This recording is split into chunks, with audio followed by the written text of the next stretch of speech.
Fala galera, bem-vindos ao canal Leidos, aqui quem fala é o Alenart e hoje lhes trago uma série chamada Pending Train, que no Brasil ficou com o nome de Um Trem para o Apocalipse. Esta é uma série japonesa lançada em 2023 que tem uma premissa bem interessante. Então, sem mais delongas, vamos à história. Era um dia comum no Japão com pessoas entrando no trem para ir para seus destinos. Enquanto o trem está prestes a chegar à sua parada final, de repente, os telefones de todos começam a receber alertas sobre terremotos massivos atingindo diferentes partes do mundo. Eles até começam a sentir os tremores. O trem começa a trepidar mais forte com o tempo, especialmente quando entra em um túnel. As pessoas perdem o equilíbrio, caem umas sobre as outras, confusas e assustadas com o que está acontecendo.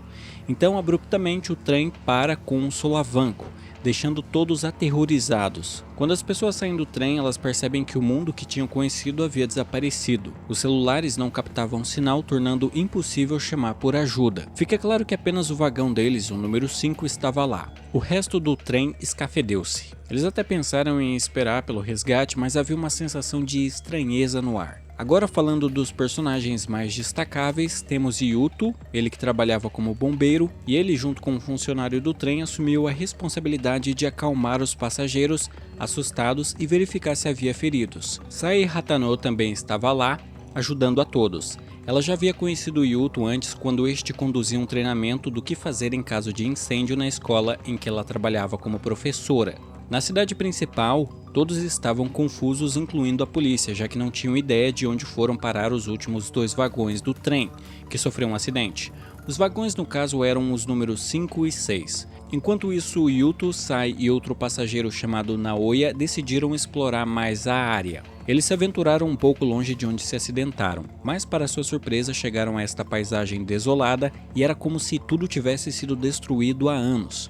Eles rapidamente escalaram uma montanha próxima para ter uma visão mais ampla, e o que viram os deixou atônitos. O mundo que conheciam havia se transformado num cenário pós-apocalíptico. Havia este vasto deserto até onde a vista alcançava, sendo que não se notava nenhum sinal de vida humana ou animal em qualquer lugar. Ao retornar para seu vagão, os 3 compartilham suas descobertas, o que deixou os passageiros ainda mais intrigados. Após algum tempo, os sobreviventes começaram a fazer uma lista de todos que estavam no vagão número 5, o que totalizava 46 pessoas. Com muitos passageiros com fome e sede, a situação ia ficando mais grave a cada minuto. Uma passageira chamada Rena estava procurando algo para comer na bolsa de Naoya e assim ela acabou encontrando um documento que a fez pensar que Naoya era um criminoso. E acontece que mais tarde, quando um passageiro percebeu que sua comida estava faltando, Rena culpou Naoya por isso, chamando-o de criminoso na frente de todos. Ele se defendeu dizendo que era errado acusá-lo sem provas, mas de todo jeito, irritado com tudo aquilo, o rapaz decide sair do trem. Porém, pouco depois, os passageiros perceberam que Rena tinha roubado a comida de um dos passageiros, o que meio que limpou a barra do Naoya. Falando nele, o rapaz quase caiu em um grande buraco, mas Yuto e Sai apareceram para salvá-lo a tempo. A noite chegou até por fim dar lugar a um novo dia. Alguns passageiros entraram em crise devido à situação estressante. Fora isso, outros passageiros que haviam se aventurado em explorar aquele ambiente misterioso voltaram para compartilhar o que descobriram. Um deles fala que avistou uma grande torre a leste, que parecia ter sido abandonada e destruída há anos. Isso era estranho porque no dia anterior havia artigos sobre aquela construção, e nas notícias era dito que a finalização da torre só terminaria em 2026, e os passageiros estavam no ano 2023. Ou talvez não, porque um dos estudantes encontrou uma latinha de refrigerante com a data de fabricação de 2026. Além disso, este estudante pós-graduado chamado Kato encontrou plantas no trem que pareciam geneticamente modificadas, mas tais avanços não eram esperados até pelo menos 40 anos no futuro. Com tudo isso, os passageiros deduzem que de alguma forma o transporte onde estavam viajou 40 anos no futuro, de 2023 para um tempo além de 2063. Mas essa percepção trazia um terrível ensinamento. No futuro, a Terra sofreu um cataclisma de proporções nunca antes vistas. Sabendo que tinham ido para o futuro, eles tentam descobrir como voltar à linha do tempo original. Além disso, os passageiros buscam entender como a Terra havia chegado a um estado tão catastrófico. Em 2023, as notícias sobre os 2 vagões de trem desaparecidos se espalharam por toda parte, com o governo ainda perplexo com o ocorrido. No segundo dia após o acidente, encontrar água se tornou urgente. Para se preparar para qualquer possível chuva, Yuto e Sai colocaram uma lona plástica em cima do trem. Em outro lugar havia algumas árvores verdes e, encorajados por essa visão, Yuto e alguns outros decidiram ir naquele rumo em busca de água. Adentrando uma área que ninguém havia explorado ainda, eles finalmente encontram sinais de água, além de um sapo e solo úmido, o que era bem reconfortante. Ali, Naoya explica sobre o documento encontrado em sua bolsa. Ele disse que aquilo na verdade era de seu irmão, que foi preso por 2 anos e havia sido libertado apenas 2 dias atrás. Naoya compartilhou que tiveram uma infância difícil com pais abusivos, o que o levou a começar a trabalhar desde jovem para sustentar a si mesmo e ao irmão. Ele se tornou cabeleireiro em busca de proporcionar uma vida melhor para ambos. No entanto, seu irmão acabou se envolvendo com atividades ilegais. Mesmo querendo evitar isso, a verdade é que o irmão de Naoya acabou seguindo os passos dos pais deles. Sai e Yuto se compadecem com a situação do amigo, e percebendo que o tinham julgado erroneamente, isso faz com que a amizade entre eles se fortaleça. De repente começou a chover, o que lhes deu a água que tanto precisavam. Kato, o biólogo, assumiu a responsabilidade de usar sua expertise para identificar plantas comestíveis na selva e também alertá-los sobre as perigosas. Para se adaptar ao novo ambiente, os sobreviventes passam a confeccionar utensílios a partir de árvores da floresta e a fazer ferramentas para acender fogo e coisas do tipo. Outro dia, enquanto procuravam por comida, Kato encontrou um homem misterioso perto de um penhasco, e aquela era a primeira vez que tinham visto outra pessoa além dos passageiros do vagão. Só que o sujeito acabou por ferir Kato gravemente e fugir. Com recursos médicos limitados, um estudante de medicina tornou-se a principal esperança deles para tratar os ferimentos de Kato. Apesar de seu medo e inexperiência, a necessidade de salvar Kato impulsionou Yuto a agir. Usando os conhecimentos botânicos de Kato, eles aplicaram plantas com propriedades antibacterianas para evitar infecções e assim, após 3 dias tensos, o rapaz se recuperou e informou ao grupo sobre o estranho sujeito que encontrou. Tentando se proteger, os sobreviventes seguiram o conselho de Yachi, que era funcionário de uma empresa de segurança. O que eles fizeram foi montar armadilhas ao redor de onde estavam. 2 dias após instalar as armadilhas, elas deram frutos. O menino caiu em uma delas, mas ele conseguiu escapar. O que ele não sabia, no entanto, é que os sobreviventes o estavam perseguindo. Acontece que aquele menino de antes voltou, só que com outras pessoas. Aquelas pessoas eram os passageiros do segundo vagão desaparecido, o vagão número 6. Só que estranhamente tal parte do trem acabou a vários quilômetros de distância de onde os sobreviventes que estamos acompanhando estavam. Yamamoto foi escolhido como líder pelos outros passageiros do vagão 6. Fica claro que como o vagão 6 ficou próximo de um rio, aquelas pessoas tiveram acesso a peixes e água fresca. Só que naquele lugar também estava o homem que feriu Kato. Bom, o sujeito se desculpou, explicando que só fez o que fez pelo medo. Sim, ele tinha medo que os passageiros do vagão 5 pudessem ser hostis com ele. Por isso, decidiu empurrar Kato e fugir. Além disso, ele manteve tudo isso em segredo de seus companheiros. Com isso resolvido, Yamamoto também diz que encontrou uma aeronave danificada próxima ao rio, onde recolheu informações que confirmavam que aquele é o ano 2060. Fora isso, ele conseguiu descobrir exatamente o que se passou com a Terra. Em 2026, um enorme meteoro atingiu a Terra, caindo no Oceano Pacífico. Isso causou terremotos e tsunamis gigantescos em todo o mundo, matando instantaneamente bilhões de pessoas. Os sobreviventes enfrentaram um declínio populacional à medida que a poeira lançada na atmosfera bloqueou a luz solar, levando a um colapso da vida humana na Terra. Só que ao longo dos anos a poeira e as nuvens se dissiparam, sendo que agora, no ano de 2060, a Terra se tornou novamente própria para o ser humano habitá-la. Em outras palavras, os humanos foram extintos, mas estes passageiros vindos do passado eram plenamente capazes de habitar esta nova Terra. Estava claro que se conseguissem retornar a 2023, a prioridade dos sobreviventes deveria ser alertar o governo sobre a iminente catástrofe que atingiria o planeta. Quem sabe assim esforços pudessem ser feitos para salvar a humanidade. No dia seguinte, enquanto andava pelo vagão 6, Sai e Hena tropeçaram em uma sepultura, o que deixa claro para elas que as pessoas daquele vagão haviam enterrado um corpo ali. Só que na confusão, Sai acabou tendo que se esconder na aeronave que Yamamoto havia mencionado antes. Enquanto isso, Naoya e Yuta confrontam Yamamoto sobre o cadáver enterrado. O homem explica que entre eles havia um criminoso ameaçando a segurança de todos os passageiros. Yamamoto acabou matando-o para garantir a segurança de todos. Esse ato de proteger o grupo o levou a ser nomeado líder do vagão 6. Porém, Sai, ainda escondida na aeronave, percebeu que Yamamoto tinha sabotado os dispositivos de comunicação da nave, o que deixava claro que ele estava ocultando segredos importantes de todos. Acontece que Yamamoto nunca teve a intenção de deixar esta linha do tempo. E não somente isso, como também queria que todos que ali estavam permanecessem com ele neste futuro. Isso porque Yamamoto achava que a criação de uma nova sociedade era melhor do que voltar para o passado. Vendo-se nessa posição de liderança após a viagem no tempo, Yamamoto foi colocado em um patamar totalmente diferente de sua vida passada, onde sua empresa havia falido e ele estava perdendo tudo. Para ele, seu novo status naquele mundo era algo muito melhor. Assim sendo, Yamamoto resolveu impedir que qualquer pessoa retornasse ao passado. Mas com Sai sabendo toda a verdade, Yamamoto a vê como uma ameaça e a deixa presa lá na aeronave destruída. Só que com o desaparecimento de Sai, a tensão escala. Yamamoto, mostrando-se um manipulador, inventa que as pessoas do vagão 5 estavam planejando roubar os recursos do vagão 6. Ele buscava ganhar apoio para afastar aquelas pessoas que poderiam expor a farsa que ele era. Inclusive, para tentar proteger seus segredos, Yamamoto tentou eliminar Sai Hatano permanentemente. No entanto, ao retornar à aeronave, descobriu que ela havia escapado.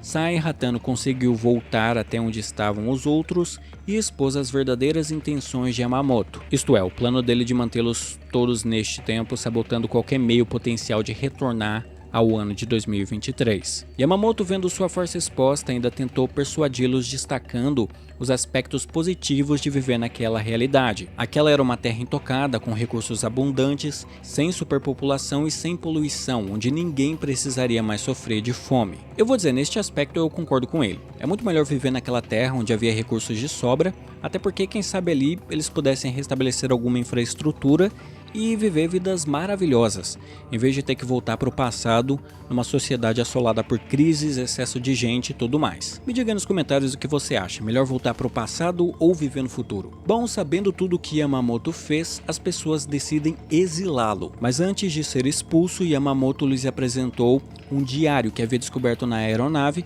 onde era descrito uma torre próxima que poderia oferecer o caminho de volta para o ano de 2023. Ao saber disso, 2 passageiros se aventuraram até a colina durante a noite, onde descobriram vestígios do meteorito que havia atingido a Terra. Esses fragmentos possuíam propriedades incomuns não encontradas no planeta. Enquanto isso, em 2023, um cientista estava analisando imagens das câmeras de segurança da estação de trem, a fim de entender como os 2 vagões de trem desapareceram. Ao ver as imagens, ele percebeu que um buraco de minhoca se abriu no túnel, levando os vagões para sabe-se lá onde. De volta a 2060, vários passageiros do vagão 6, não dispostos a se alinhar aos planos de Yamamoto e desejando voltar para suas famílias, se juntam ao grupo do vagão 5. Os sobreviventes começaram a estudar os fragmentos de meteorito e eles perceberam que aqueles fragmentos tinham uma enorme carga magnética distinta de qualquer coisa na Terra. E essa descoberta de que os fragmentos do meteorito emitem uma luz fraca e possuem uma carga magnética única, acendeu uma esperança entre os sobreviventes. Eles teorizaram que, caso consigam reunir mais fragmentos, poderiam usar esse campo magnético a seu favor. O menino entre os passageiros se lembrou de ter visto o que parecia ser uma estrela cadente no céu no dia do acidente. Acontece que em 2023 o cientista também tinha dado atenção a isso. Só que ele identificou aquele brilho no céu não como uma estrela cadente, mas sim como uma explosão de uma supernova que gerou efeitos na Terra. A supernova ocorre quando uma estrela massiva chega ao fim de seu ciclo de vida e explode, liberando enormes quantidades de energia. Tais eventos podem ter efeitos profundos no tecido do espaço-tempo, incluindo causar terremotos em planetas próximos, formar buracos negros e potencialmente criar fendas no espaço-tempo. Esse entendimento os levou a concluir que a explosão da supernova havia causado um efeito na Terra, formando um buraco de minhoca que transportou os passageiros dos 2 últimos vagões do trem para o futuro. Percebendo tudo isso, os passageiros propõem que para voltar ao seu tempo original, seria necessário que o buraco de minhoca se abrisse espontaneamente de novo, ou encontrar uma maneira de gerar energia suficiente para abri-los eles mesmos, valendo-se das propriedades do meteoro. Na manhã seguinte, uma forte tempestade danificou o abrigo e estragou parte da comida disponível. Em meio ao caos, um passageiro sugeriu buscar refúgio no túnel atrás do trem. Ao abrir a porta que dava acesso ao túnel, os passageiros ficaram atônitos ao verem outro buraco de minhoca criado pela chuva e pela tempestade. Nisso, uma boneca artesanal de um passageiro acaba sendo sugada para o buraco de minhoca. Achando que aquele portal poderia levá-lo para casa, um passageiro decide se arriscar, mas os outros o impedem por achar muito perigoso. O buraco de minhoca desapareceu conforme a tempestade foi diminuindo. De volta a 2023, 2 detetives investigando o desaparecimento dos vagões tropeçaram na mesma boneca que havia sido sugada através do buraco de minhoca. Em 2060, os sobreviventes deduziram que a aparição do buraco de minhoca estava ligada a perturbações de energia causadas por fenômenos como explosões de supernovas, tempestades ou terremotos. Percebendo que precisavam de uma fonte substancial de eletricidade para potencialmente gerar outro buraco de minhoca, eles formularam um plano. Bom, eles acabam descobrindo que havia uma subestação de energia elétrica por perto. Melhor ainda, o interior dela estava intacto e com uma quantidade significativa de energia não utilizada, preservada ao longo de décadas. Esta descoberta lhes apresentou uma luz de esperança, já que eles poderiam ter encontrado a forma ideal para gerar a energia necessária para potencialmente abrir o buraco de minhoca. O grupo elaborou um plano para utilizar a fonte de energia descoberta, canalizando eletricidade para o túnel para que, quando a próxima tempestade chegasse, pudessem expandir e estabilizar o buraco de minhoca o suficiente para retornar ao ano de 2023. Eu achei todo o plano bem bobinho. Honestamente, esse lance deles voltarem para o tempo do qual vieram, eu achei só nada a ver. Para mim, se for pro futuro, tem que ficar no futuro. As coisas precisam ter peso narrativamente falando. Do jeito que é colocado na série, parece que a viagem no tempo é coisa absolutamente simples. Uma tempestade estava se formando. À medida que a tempestade se intensificava, a urgência tomava conta. Todos correram para entrar no trem, enquanto Naoya se apressava para ativar o gerador elétrico. Seus esforços foram bem-sucedidos. O buraco de minhoca se expandiu, tornando-se grande e estável o suficiente para permitir a passagem. Os passageiros finalmente conseguem voltar no tempo. Só que nem tudo saiu como planejado, porque eles voltaram para 1º de maio de 2026, 3 anos após a data em que embarcaram no trem, 2023, e pouco antes do ano em que se previa que um meteoro atingiria a Terra. Isso significa que eles tinham pouco tempo para convencer a todos sobre a catástrofe iminente. Logo que retornaram, equipes médicas os examinaram prontamente para garantir que não tivessem sido expostos à radiação ou carregassem qualquer infecção ou bactéria do futuro. O grupo tentou compartilhar sua jornada extraordinária com a polícia e autoridades governamentais, explicando a viagem no tempo que fizeram de 2023 a 2060. Eles apresentaram evidências como fragmentos do meteoro e plantas futurísticas que trouxeram consigo. Além disso, os sobreviventes até compartilharam um diário que descrevia uma linha do tempo antecipando a destruição da Terra em 9 de dezembro de 2026, devido ao impacto do meteoro. Apesar da consistência das evidências fornecidas, as autoridades estavam céticas em relação à história. A ideia de viagem no tempo em um evento apocalíptico iminente parecia ser muito fantasiosa. Os sobreviventes se reuniram com suas famílias. Quanto a Naoya, que inicialmente se sentia isolado devido à ausência da família, ele teve um reencontro com seu irmão mais novo, que buscou perdão por seu envolvimento em atividades ilegais. O rapaz diz que o desaparecimento de Naoya o fez reavaliar suas ações e mudar completamente sua conduta autodestrutiva. O reencontro trouxe imensa alegria a ambos, marcando um novo começo no relacionamento deles. Mas você lembra do cientista que tinha investigado o caso? Pois bem, ele levou a sério os avisos dos sobreviventes. Falando neles, vendo a inaptidão do governo, os jovens recorrem às redes sociais para compartilhar o conhecimento que obtiveram do futuro, esperando obter apoio público. Seus esforços deram frutos, pois suas postagens e vídeos se tornaram virais, espalhando a conscientização sobre o perigo iminente e mobilizando a opinião pública. Diante da crescente pressão da campanha viral e da evidência inegável apresentada pelo cientista, que acreditava nos jovens, o governo iniciou uma missão espacial de última hora. Um foguete foi enviado com a missão de alterar a trajetória do meteoro com o objetivo de evitar um impacto catastrófico. À medida que o momento crítico se aproximava para o foguete interceptar o meteoro, os sobreviventes, cientes dos riscos, começaram a procurar um refúgio seguro para garantir sua sobrevivência caso a missão falhasse. Eles escolheram ir para a Suíça, acreditando ser um refúgio relativamente seguro em caso de uma catástrofe global. Isso com base no conhecimento que tiveram do futuro, né? Se eu não me engano, a Suíça tem um super banco de sementes que poderia servir para revitalizar a terra no caso de catástrofes. Então faz sentido a escolha deles. Fora que eles também fazem um excelente chocolate. Sai percebeu que Naoi havia encontrado um propósito para viver, assim como Yuto, que estava comprometido em ajudar os outros durante esta crise. Em meio a esses momentos tensos, o cientista recebeu a confirmação de que a missão espacial havia sido bem sucedida. O foguete conseguiu alterar a trajetória do meteoro, poupando a Terra da destruição. Bom, assim acaba a história. Se você chegou aqui e ainda não deixou seu like, faça isso porque ajuda demais. Também se inscreva se não for inscrito e comente qualquer coisa para ajudar no engajamento. Aliás, eu vou falar rapidinho o que eu achei da série. É aquilo, a premissa até que é maneira, apesar de que esse lance de gente pegando avião ou outros transportes e acabar indo pro futuro ou outra dimensão tá meio manjado já. Mas o que mais me incomoda não é isso, é o quanto certos aspectos da história se desenvolvem de uma maneira muito simples. Tipo a viagem pro passado, fora o drama adolescente. Agora, tirando isso de lado, que é 85% da série, o resto é legal. Bom, então é isso, guys, até a próxima e tchau!